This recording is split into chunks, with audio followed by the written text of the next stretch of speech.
Daaglikse oordenking saam met my, Rinus van Sandwyk van Sion in Parys, dag 57, en ons praat vanmôre oor die lam. Johannes 10, vers 17 en 18. Om hierdie rede het die Vader my lief, omdat ek my lewe gee om het weer op te neem.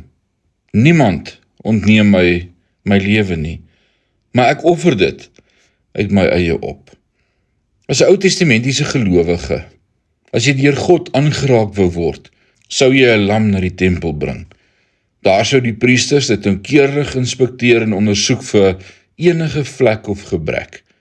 Dit was nie die aanbidder wat geoordeel is nie, dit was die lam. Hierin lê 'n fantastiese waarheid. Ek kan vandag deur die Vader gelei word. Ek kan môre deur hom gelei word. Ek kan verwag om oorvloedige lewe te ontvang. Ek kan uitsien na seën oor my en my familie.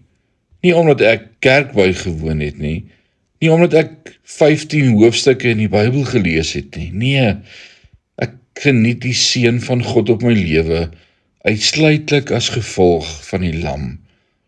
Ek leef my lewe neer, het Jesus gesê.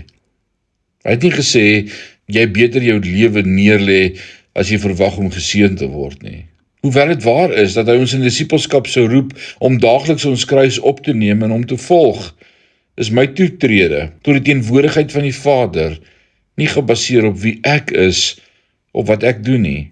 Dit is gebaseer op wie hy is en wat hy in die kruis gedoen het.